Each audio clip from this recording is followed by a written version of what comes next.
अपने अपने वीडियो चालू करो, मैं तुम्हारे डाउट्स के लिए आऊंगा, एक बार अपन पूरा पढ़ लेना ये सक्सेशन और असाइनमेंट, फिर मैं तुम्हारे डाउट्स देखूंगा। ठीक है, ये समझ में आ गया ना? क्योंकि देखो थर्ड पार्टी के राइट्स चाचा जी और एंसल के अलावा बैंक ऑफ इंडिया के भी तो राइट्स हैं। जब बैंक ऑफ इंडिया के राइट्स हैं तो सर वो थोड़ी बोलेगा भाई मैंने तो लोन आपको दिया है, मैं तो आपसे ही वसूलूंगा, हाउ वुड आई वसूलोफाई फ्रॉम एंसल। ठीक है, इसलिए असाइनमेंट जो किया जा सकता है वो केवल मतलब एसेट्स का किया जा सकता है, बेनिफिट्स का किया जा सकता है, लाइबिलिटीज असाइन नहीं करी जा सकती हैं। आगे पढ़ना भाई। On the other hand, if a creditor assigns the benefit of a promisor, he thereby entitles the assignee to release the debt from the debtor, but where the benefit is coupled with the liability or when a personal consideration has entered into the making of the contract, then the benefit cannot be assigned. देखो, on the other hand if a creditor assigns the benefit of a promise, he thereby entitles the assignee to realize the debt from the debtor।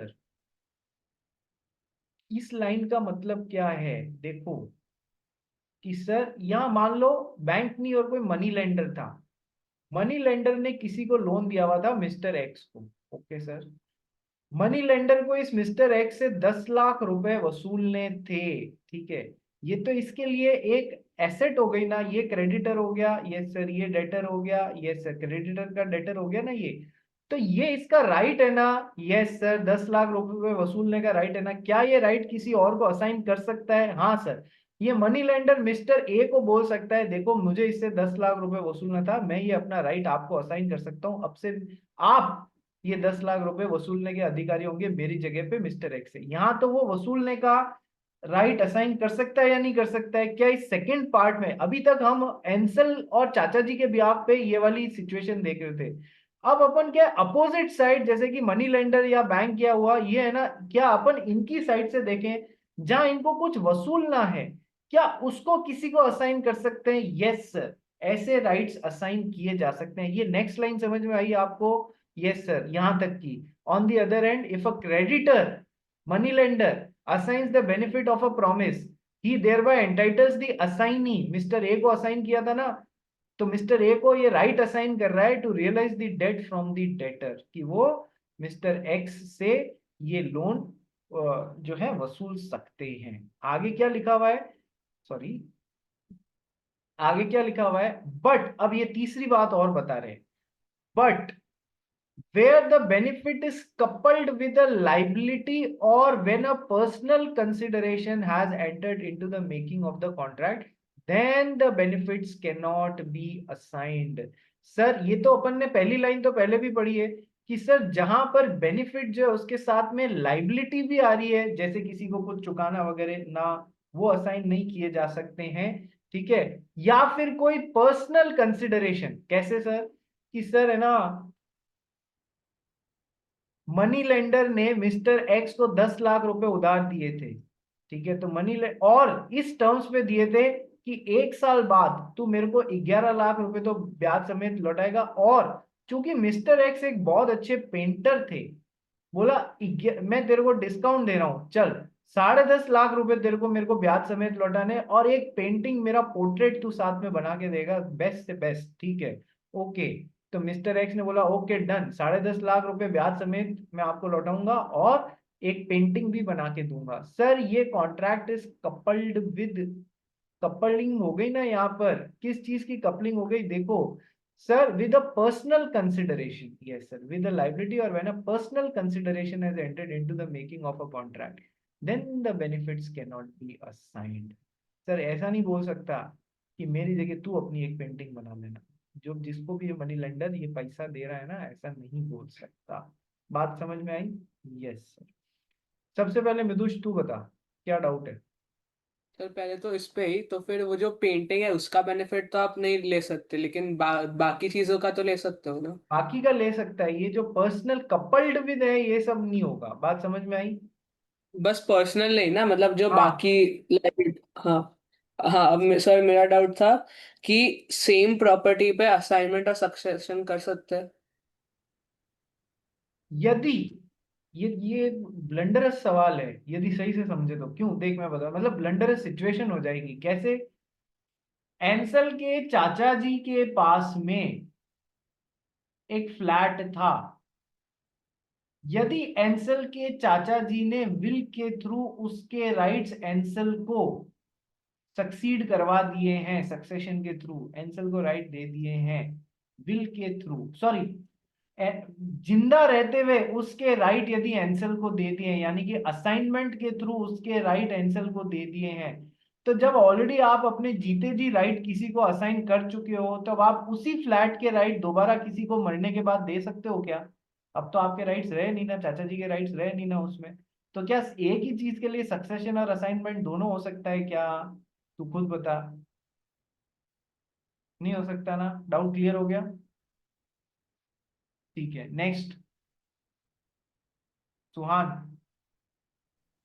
हाँ sir, मुझे वो थोड़ा ऊपर scroll करना। मुझे वो पहले वाला वो समझा नहीं। वो आप बोल रहे थे कि ये क्या बोलते हैं, वो बैंक को ये बैंक वो नहीं कर सकता, मतलब बैंक दूसरे से वो नहीं लेगा, पर ऐसा थोड़ी होता है। वो कंसिडरेशन तो कोई भी थर्ड पार्टी भी दे सकती है, तो ऐसा क्यों यहाँ पे हो रहा है? थर्ड पार्टी भी कंसिडरेशन दे सकती है, एक तो मिनट, असाइन लाइबिलिटी कर ही सकते हैं। अरे एक मिनट, वापस बोल। ये बैंक ऑफ इंडिया, ये एंसल के चाचा जी, ठीक है। अब चाचा हाँ जी और तो एंसल, ठीक है। बैंक ऑफ इंडिया ने फ्लैट के ऊपर 10 लाख रुपए का लोन दिया है। चाचा जी, अब बता तू क्या बोलना चाह रहा है? मतलब मतलब बैंक ऑफ इंडिया को तो फर्क नहीं पड़ता ना, उनको तो बस वो पैसे से मतलब है। तो वो तो असाइनमेंट कर सकते हैं ना, चाचा जी अंशल को लाइबिलिटी का भी। मेरी बात सुन। या तो चाचा जी, देख प्रैक्टिकल सिचुएशन बता रहा हूँ, या तो चाचा जी ऐसा असाइनमेंट करते समय पहले लोन उतार देवे, फिर बैंक को कोई प्रॉब्लम नहीं, या तो सिचुएशन ये हो सकती है, ठीक है। बैंक ऑफ इंडिया के स्टेप्स में, शूज में स्टेप इन करके सोच। चाचा जी तो इतने, ही वॉज अ सरकारी ऑफिसर, सरकारी ऑफिसर में गवर्नमेंट ऑफिसर थे। उनके पास में इतनी इनकम हर महीने आती थी कि वो अपना बचा हुआ पैसा चुका सके। क्या जरूरी है ये एंसल के पास में भी ऐसी सिचुएशन हो? वो तो अभी पढ़ रहा है, क्या एंसल चुका पाएगा? बैंक के एंगल से सोच। इधर लोन देते हुए समझा था कि लोन रिपेमेंट हो जाएगा। अब चाचा जी क्या कह रहे हैं, फ्लैट और लोन दोनों तू ले ले। क्या एंसल के पास में कैपेबिलिटी है अभी इस चीज को चुकाने की? नहीं है ना, तो बैंक के साथ में तो जूते पड़ जाएंगे। वो अलग बात है, एंसल कहीं और से भी लाके कर दे, बोले कि ये पकड़ो 10 लाख रुपए, आपको तो पैसे से मतलब है ना, मैं चाचा जी के ब्याह पे चुका रहा हूँ, प्रॉपर्टी फ्री कर रहा हूँ, अब मेरे नाम असाइन कर दो। वो एक अलग बात है। बैंक के एंगल से सोच, मैंने लोन देते हुए चाचा जी की सिविल स्कोर और ये सब देख, सिविल स्कोर समझता है ना, लोन ले कोई भी देने से पहले चेक करता है। एंसल का वो सिविल स्कोर हो ये जरूरी नहीं है। बात समझ रहे हो? अच्छा, हो भी तो भी बैंक का कॉन्ट्रैक्ट इनसे हुआ हुआ है, इनसे थोड़ी हुआ हुआ है। बात समझे? पैसा वसूलने का। पर अगर सपोज वो हम लोग बेनिफिट असाइन करते हैं, तो और अगर उसके साथ लाइबिलिटी भी ऐसे असाइन कर दी और अंशल को वो मंजूर है कि हाँ मैं भर दूंगा, तो अरे चलेगा ना एंसल फिर को किसी तो को मंजूर है, पर एंसल की कैपेबिलिटी है या नहीं, इससे बैंक ऑफ इंडिया को फर्क पड़ता है या नहीं पड़ता है? मंजूर तो मेरे को 10 करोड़ रुपए चुकाने का भी है, पर मेरी जेब में फूटी कौड़ी नहीं हो तो मैं कैसे चुकाऊंगा? समझा? इसलिए हाँ, ट्राइपार्टीट एग्रीमेंट हो जाए बैंक ऑफ इंडिया, एंसल के चाचा जी और एंसल के बीच में, और जहां तीनों एग्री कर रहे हैं, that is a separate thing. But चाचा जी अपने अकेले बिहाफ पे प्रॉपर्टी के साथ में लोन भी तू ही चुका देना, ये नहीं कर सकते, बैंक इनका गला पकड़ेगा। बैंक पुराने आदमी को ही लायबल बनाएगा क्योंकि उसी के साथ में कॉन्ट्रैक्ट। बात समझा तू? ठीक है। तीसरा कौन था भाई? एंसल खुद था। एंसल बोल बेटा।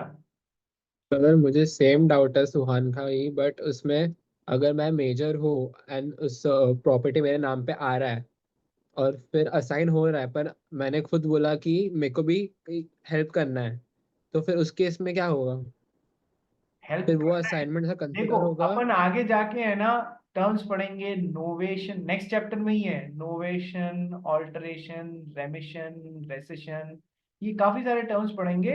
ओके, वो एक सेपरेट बात है, वो उस मैटर को छोड़ो एक सेकंड। ठीक है, एंसल भी तैयार है कि मैं लोन चुका दूंगा। चाचा जी भी कह रहे हैं फ्लैट भी तू मेरे जीते जी ले ले और इसका लोन भी ले ले। बैंक ऑफ इंडिया एतराज कर सकता है कि भैया मैं तो आपको प्रॉपर्टी जिसको गिफ्ट करनी है आप करो, मुझे कतई एतराज नहीं है, लेकिन आप लोन अमाउंट की मैं आपकी वजह उससे वसूलूं, ये मेरा राइट है, आप कैसे इसको असाइन कर रहे हो एंसल को? आप तो खुद लाइबिलिटी में हो, आप कैसे दे दे रहे हो उसको? बात समझ में आई? तो इसने यदि पैर रख दिया ना, उंगली रख दी, एतराज कर दिया, तो भले ही फ्लैट तेरे पास में आ जाए बाबा, ये आज भी इनको चाचा जी को रेस्पॉन्सिबल बना सकता है। बात समझा? ठीक है, चलिए मिदुष बोलिए। तो मेरा थोड़ा सा ऑफ टॉपिक डाउट है, मतलब इसी चीज के बारे में, बट थोड़ा सा वियर्ड, कि कोलैटरल जो होता है उसको तुम असाइन कर सकते हो। कोलैटरल यानी कि जो गिरवी रखी हुई चीज है। हाँ। हाँ, तो कोलैटरल तुम्हारी एसेट हुई या नहीं हुई? मान ले मिदुष को लोन की जरूरत थी, मिदुष 21 साल का है, पूरा समझता है, कोई धंधा स्टार्ट करना था, इसके पास में इसके पास में 100 ग्राम्स सोना था। ठीक है, आज सोने की क्या कीमत है? मान ले आज सोना चल रहा है 1 करोड़ रुपीस किलो। तो इसके पास में 10 लाख रुपए जितना सोना था, इसको लोन की जरूरत थी, तो मिदुष ने बैंक ऑफ इंडिया के साथ में ये सोना गिरवी रखा 10 लाख रुपए का। ओके, और लोन ले लिया 10 लाख रुपए का सोना गिरवी रख के, 8 लाख रुपए का लोन ले लिया। जितने रुपए का सोना होता है उससे थोड़ा सा कम का लोन मिलता है। ठीक है सर, तो सर 8 लाख रुपए का लोन ले लिया। ओके सर, अब 8 लाख रुपए का लोन ले लिया। सर अभी ये विदुष का क्वेश्चन समझो सब जने, विदुष क्या बोल रहा है? सर ये जो गिरवी रखी हुई चीज है, क्या मैं इसमें किसी को अपना राइट्स असाइन कर सकता हूँ क्या? यही पूछ रहा है ना विदुष? सर वो कर सकता है, लेकिन उस पे पहला राइट किसका है? बैंक ऑफ इंडिया का है ना। इसका लोन चुकेगा तब वो फ्री होएगा, तब जो असाइन है उसके पास जाएगा। मान लो मिदुष ने अपने टाइम में ही इस पे 8 लाख में से है ना 6 लाख रुपए का लोन चुका दिया, और इसमें राइट्स किसी को असाइन किए थे, किसको इसमें राइट्स असाइन कर दिए? मान लो अपनी सिस्टर को असाइन कर दिए मिदुष ने। ओके, तो अब बैंक ऑफ इंडिया को तो अपने 2 लाख रुपए से मतलब है ना। बात समझ रहे हो? चाहे वो मिदुष चुका के फ्री करा ले, चाहे सिस्टर चुका के फ्री करा ले। अच्छा, कोई फ्री नहीं कराता है तो बैंक ऑफ इंडिया किसका गला पकड़ सकता है? मिदुष का पकड़ सकता है। ये तो मैंने ऊपर अभी एंसल और चाचा जी वाले में भी बताया था ना तुमको। यस सर, कर सकते हो आप अपने राइट्स असाइन, लेकिन लेकिन पहला राइट तो जिसके पास में राइट ऑफ लियन है ना, राइट ऑफ लियन, लियन मतलब समझते हो? फिजिकल पोजेशन बैंक का, उसका वो तब तक उसका फिजिकल पोजेशन नहीं छोड़ेगा जब तक उसका पैसा नहीं मिल जाता। और कोई पैसा टाइमली नहीं चुका रहा है तो उसको ऑप्शन भी कर सकता है। बात समझे? ठीक है, चलिए। जिसको असाइन किया गया है ना, वो ये नहीं बोल सकता मेरे को असाइन है राइट, तुम कैसे इसको बेच सकते हो? अरे भाई, ये सब काम उसके साथ पहले हो चुका है। ठीक है, ये तो हमने सक्सेशन के, सॉरी, असाइनमेंट के बारे में पढ़ लिया जो जीते जी होता है। अब अपन सक्सेशन भी एक बार इधर से पढ़ लेते हैं। पढ़ भाई।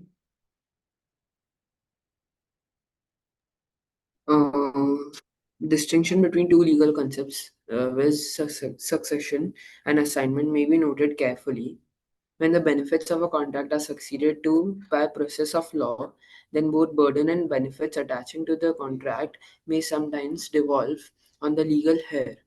Suppose a son succeeds to the estate of his father after his death, he will be liable to pay the debts and liabilities of his father owed during his lifetime.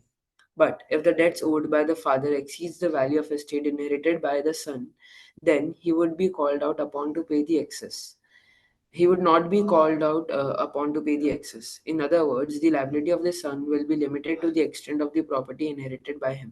देखो, सक्सेशन वर्ड हमेशा inheritance पे आ जाता है और assignment जीते जी होता है। ठीक है, ये बात मैं आपको बता चुका हूँ, और ये बाकी सारी प्रोसेस सक्सेशन में इतनी प्रॉब्लम नहीं है, असाइनमेंट में जो थी वो अपन ने समझ ली। ठीक है, चलिए, तो इसी के साथ में अपन ने सक्सेशन और असाइनमेंट दोनों कर लिए। अब आगे क्या करना है अपने को? Time and place for performance of the promise. Time and place for performance of the promise. अपन ने पढ़ा था ना, लीगल टेंडर ऑफ परफॉर्मेंस या ऑफर ऑफ परफॉर्मेंस कर रहे हो तो उसके वाजिब बात क्या है? वन ऑफ द वाजिब बात is, one of the essential is, the tender of performance या offer of performance must be made at a proper time and place. Must be made at a proper time and place. बात समझ में आ गई? Yes sir, must be made at a proper time and place. तो sir time and place for performance of the promise से related बातें पढ़ रहे हैं अपन। 46, 47, 48 एंड 49 ये 4 सेक्शंस हैं। 46, 47, 48 एंड 49। सबसे पहला पढ़ते हैं time and place for performance of the promise. First point पढ़ भाई दक्ष। If no time for performance is specified, section 46, if no time is specified in contract for performance of promise, the promise must be performed within reasonable time. Reasonable time is interpreted having regards to the fact and circumstances of the case. ठीक है sir. यदि कोई time contract में बताया नहीं गया है कि कब तक परफॉर्म कर देना है, तो सर एक रीजनेबल टाइम में परफॉर्म कर देना है या नहीं है? Yes sir. यदि 50 साल बाद उड़ते हुए आओगे और पुरानी टर्म्स पे परफॉर्म करने की कोशिश करोगे तो क्या वो माना जाएगा? कोई एक्सेप्ट करेगा? नहीं सर। तो सर मान लो, ये इसका एग्जांपल तो मैंने आपको कल भी दिया था ना, क्या कि सर है ना, मिस्टर एक्स एक पटाखे के होलसेलर है और मिस्टर वाई पटाखे के रिटेलर है। दीपावली का टाइम आ रहा है, इन्होंने ऑर्डर दिए मेरे को, इतने पैकेट फुलझड़ी, इतने पैकेट ये अनार, इतने पैकेट जमीन चक्कर, इतने पैकेट सुसली बम, इतने पैकेट ये वो, ठीक है, इस रेट में चाहिए। इन्होंने कहा ओके डन डन, बन गया दोनों के बीच में कॉन्ट्रैक्ट, लेकिन टाइम स्पेसिफाई नहीं किया कि पटाखे कब तक देंगे। तो सर रीजनेबल टाइम के अंदर अंदर देने होंगे ना? Yes sir. रीजनेबल टाइम हर सिचुएशन टू सिचुएशन में अलग अलग होता है। कहीं भी वर्ड लॉ में वर्ड रीजनेबल को डिफाइन नहीं किया गया है, ये मैं आपको पहले ही बता चुका हूँ। तो सर इधर रीजनेबल टाइम सिचुएशन से क्या है सर, पटाखों की दीपावली चालू होने से 10 दिन पहले तो इनको, 8 दिन पहले तो, 1 हफ्ता पहले तो माल मिल जाना चाहिए ताकि अपनी दुकान सजा लें और कम से कम अगले 5-7 दिनों में माल को खपा सकें। Yes sir. तो यहाँ रीजनेबल वर्ड अपने आप डिफाइन हो गया फ्रॉम सिचुएशन। यदि दीपावली वाले दिन या दीपावली के दिन के बाद ये सारे पटाखे सप्लाई कर रहे हैं, तो क्या अगली दीपावली के लिए 364 दिन एडवांस में खरीदा है क्या पटाखे को? ठीक है, तो फिर वो मना कर सकता है, भले ही due to situation time was of the essence of the contract. ठीक है, चलिए। तो जब कोई टाइम स्पेसिफाइड नहीं है तो सर रीजनेबल टाइम है। सर जहां पर टाइम स्पेसिफाइड है, देखो अब यहां पर वर्ड टाइम को टाइम और डेट दोनों के हिसाब से, डे घड़ी का समय और कौन सा डे, कितने डेज बाद, दोनों के हिसाब से वर्ड टाइम को यूज किया गया। So where time of performance is specified, sir time बताया हुआ है, तब क्या होगा? पढ़ना भाई Daksh Agarwal. Section 47. If a promise to perform on a specific date, the promiser may perform it at any time during the business hours at usual place of business. On that particular date. Sir बोला हुआ है कि ये पटाखे आपको, ये मेरी दुकान, मेरे गोदाम का एड्रेस है, यहाँ पर मैक्सिमम 28 तारीख तक पहुंचा देने हैं, क्योंकि 5-7 दिन मुझे भी चाहिएंगे आगे। ठीक है सर, मैक्सिमम 28 तारीख तक पहुंचा देंगे। तो यानी कि यहाँ पर टाइम स्पेसिफाई कर दिया है। Yes sir. जब टाइम स्पेसिफाई कर दिया है तो मैक्सिमम उस दिन तक ड्यूरिंग यूजुअल बिजनेस आवर्स और यूजुअल बिजनेस प्लेस पे आपको अपनी परफॉर्मेंस ऑफर कर देनी है। ठीक है, जब टाइम स्पेसिफाई नहीं किया हुआ है तो रीजनेबल टाइम पीरियड के अंदर, जब टाइम स्पेसिफाई कर दिया है तो उस टाइम को ड्यूरिंग बिजनेस आवर्स, ऐसा नहीं तारीख तो 28 ही है, 28 तारीख की सवेरे 2 AM पे पहुंच के नॉक नॉक नॉक, कौन है कि आपका फटाका सप्लायर, अरे या तो ले लो या मैं गलती बार, आई एम टेंडरिंग में परफॉर्मेंस, ऐसा नहीं होगा। यूजुअल बिजनेस आवर्स जो भी हैं उसमें करना पड़ेगा। मिदुष यदि गलत टाइम नॉक नॉक कर दे किसी गर्लफ्रेंड के घर पे तो वहां से झापड़ ही मिलेगा और कुछ नहीं मिलेगा, है ना मिदुष? कि सर मैं तो सही टाइम पे भी नॉक नॉक कर दूं तो भी झापड़ ही मिलता है और कुछ नहीं मिलता है मिदुष? ऐसा नहीं, चलो इसलिए याद रखा रहा हूँ, ये जोक मार रहा हूँ ताकि याद रह जाए ये रूल्स। नॉक नॉक कौन है? यूजुअल बिजनेस आवर्स पे ही होना चाहिए, है ना, अपार्ट फ्रॉम सवेरे 2 बजे नहीं होना चाहिए। आ जाओ next. Third, sir where place of performance is not fixed. अच्छे अच्छे नियम है, पढ़ो और समझो। Where place of performance is not fixed, जगह फिक्स नहीं है कहाँ पर परफॉर्मेंस देगा। पढ़ भाई। In this case, it is the duty of the promiser to ask promisee to fix a reasonable place for the performance of the promise. देखो जहां पर एक्स और वाई आपस में कॉन्ट्रैक्ट बना रहे थे, ठीक है, उन्होंने प्लेस फिक्स नहीं करी कि कहां पर। In this case it is the duty of the promisor to ask the promisee, जिसको प्रॉमिस किया है ना, प्रॉमिसर की ड्यूटी है कि भाई मुझे प्रॉमिस पूरा करना है, तो उसकी ड्यूटी है कि वो प्रॉमिसी को पूछे to fix a reasonable place for the performance of the promise, कि भैया एक जगह बता दो, फिक्स करके बता दो जहां मैं अपनी परफॉर्मेंस दे सकूं। तो प्रॉमिसर की ड्यूटी है कि वो प्रॉमिसी को पूछे to fix a reasonable place for the performance of the promise. इसमें एक पॉइंट और है, आप इधर या सेल ऑफ गुड्स एक्ट कहीं तो पढ़ोगे। क्या पढ़ोगे? मान लो कोई चीज का कॉन्ट्रैक्ट बन रहा है, हमारा मिदुष बैठा है कहां पर? मुंबई में। हमारा मिदुष के साथ में एंसल ने वो गुड्स खरीदने की बात करी, ये बैठा है पुणे में। ओके सर, जिस समय मिदुष इसको क्या है 100 बास्केट्स बेचना चाह रहा है, दीपावली की बास्केट्स होती है ना जिसमें ड्राई फ्रूट्स और वो सब होते हैं, सब एक अच्छा सा एक सजा के बनी हुई होती है, ठीक है। एंसल क्या हो गया, मुंह में पानी आ गया? नहीं सर, ऐसा कुछ नहीं हुआ, चलो। तो सर मिदुष जो है वो एंसल को 100 बास्केट्स बेचना चाह रहा है। ओके सर, है ना, जिस समय कॉन्ट्रैक्ट बन रहा है, या तो मिदुष और एंसल आपस में डिसाइड कर लें कि सर माल मुंबई में सप्लाई करूंगा, आगे आप मंगा लेना, या फिर एंसल मिदुष और एंसल बोले कि भाई आपको माल पुणे में सप्लाई इसी जगह पे करना पड़ेगा, चलो ठीक है, प्लेस डिसाइड कर ली। सर जब इसने भी नहीं की और इसने भी नहीं की, तो पहली ड्यूटी इसकी होती है कि सर मिदुष जो है उसको पूछना पड़ेगा, is the promisor, he is the promisee, Anselm जगह बता भाई कहाँ आके सप्लाई करना है, ड्यूटी पूछने की इसकी है। अच्छा, एक सेल ऑफ गुड्स एक्ट में मेरे को ऐसा याद आ रहा है, देखो भविष्य के लिए वो एक स्पेशल एक्ट है, स्पेशल एक्ट बना हुआ होता है, तो वो जनरल चीजों के ऊपर ओवरराइड कर जाता है चीजों को। वहां आप कहीं ना कहीं पढ़ोगे सर, जहां पर माल रखा हुआ है, यदि कोई भी पार्टी कुछ भी डिसाइड नहीं करती है कि माल कहां पर दिया जाएगा, वो स्पेशल एक्ट है, ध्यान रखना, उसकी प्रोविजंस भी स्पेशल है, वो लागू हो जाएंगे फिर कोई भी माल खरीदने बेचने पे। क्या कि सर जब मिदुष और एंसल के बीच में 100 बास्केट्स प्रोड्यूस कर मतलब सप्लाई करने का हो रहा था, यदि इन्होंने प्लेस डिसाइड नहीं करी है, तो सर जहां पर वो बास्केट्स पड़ी थी, that will be the place of supply of goods. Automatically law ये बोलेगा, sale of goods that that will be the place of supply of goods. यानी कि माल यदि उस समय तीसरी जगह पे नागपुर में पड़ा हुआ है, तो डिलीवरी नागपुर में करी जाएगी। अब कैसे करी जाएगी वो भगवान जाने। रूल ये बोलता है यदि इन्होंने आपस में डिसाइड नहीं किया, तो जो माल कॉन्ट्रैक्ट बनाते समय जहां पर पड़ा था, जिस फैक्ट्री में पड़ा था, जिस जगह पे पड़ा था, that will be automatically the place of supply. ये कानून है। अब ये कानून प्रैक्टिकली इसलिए काम नहीं करता है, सेलर को अपना माल बेचना है या नहीं बेचना है, ये सर बेचना है, तो बायर का अपर एंड होगा ना, वो तो बोलेगा भैया यहाँ लाके देगा तो मैं लूंगा, तो भले ही कानूनी हिसाब से नागपुर में ही डिलीवरी की ड्यूटी थी, वो लाके देगा यहाँ पर, तभी तो एंसल लेगा उससे, नहीं तो एंसल कहेगा मैं दूसरे से ले लेता हूँ। प्रैक्टिकली क्यों खराब हो जाता है ये लॉ? इसलिए खराब हो जाता है। बाकी सेल ऑफ गुड्स एक्ट बोलता है जहां पर माल उस समय था ऑटोमेटिकली वहां डिलीवर हो जाएगा, ठीक है। चलिए छोड़िए उसको, अभी हम कॉन्ट्रैक्ट एक्ट पढ़ रहे हैं, इसलिए पॉइंट नंबर 4 पढ़ोगे। Where performance on application by the promisee, section 48, where the promiser has not undertaken to perform the without an application by the promisee, and the promise is to be performed on a certain day, it is the duty of the promisee to apply for performance at proper place and within usual hours of business.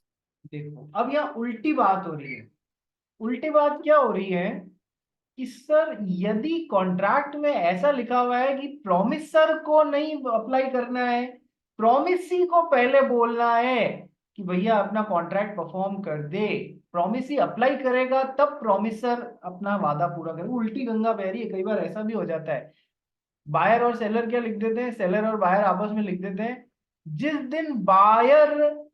दिन buyer apply करेगा उस दिन मैं perform करूंगा। तो फिर अब buyer की ड्यूटी हो जाती है ना पहले अप्लाई करने की, भैया सेलर अपना ड्यूटी परफॉर्म करो। कई बार ऐसे भी हो जाता है। So where the promisor is not undertaken to perform without an application by the promisee, यानी पहले प्रोमिसी अप्लाई करेगा तब मैं अपना कॉन्ट्रैक्ट फुलफिल करूंगा, मैं अपने ऑब्लिगेशन फुलफिल करूंगा अंडर द कॉन्ट्रैक्ट।